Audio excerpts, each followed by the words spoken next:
மகாத்மா காந்தி ஊரக வேலைவாய்ப்பு திட்டத்தில் தமிழகத்திற்கு 2087 கோடி ரூபாய் நிலுவைத் தொகை வைத்துள்ளது மத்திய அரசு என்ற அண்மைச் செய்தியை நாம் பார்த்துக் கொண்டிருக்கிறோம்.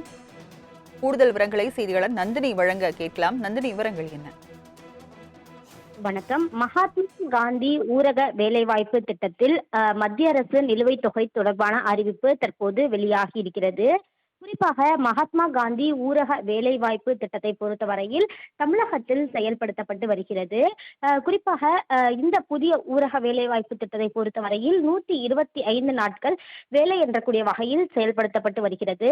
நாடு முழுவதும் மகாத்மா காந்தி தேசிய ஊரக வேலை உறுதி திட்டத்திற்கு பதிலாக மத்திய அரசின் புதிய ஊரக வேலைவாய்ப்பு திட்டம் ஜூலை முதல் அமலுக்கு வந்திருக்கிறது. கிராமப்புற பெண்களுக்கான மகாத்மா காந்தி தேசிய ஊரக வேலை உறுதி திட்டம் என்ற 100 நாள் வேலை திட்டத்தில் மத்திய அரசு பல்வேறு மாற்றங்களை கொண்டு வந்திருக்கக்கூடிய நிலையில் 125 நாட்களாக உயர்த்தியதோடு அதன் பெயரையும் மாற்றி இருக்கிறது.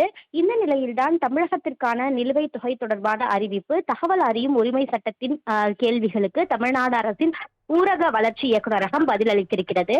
அந்த வகையில்தான் மகாத்மா காந்தி ஊரக வேலைவாய்ப்பு திட்டத்திற்கு தமிழகத்திற்கு 2087 கோடி நிலுவைத் தொகை மத்திய அரசு வைத்திருப்பதாக தற்போது தகவல் என்பது வெளியாகியுள்ளது. விவரங்களை வழங்கியதற்கு நன்றி நந்தினி.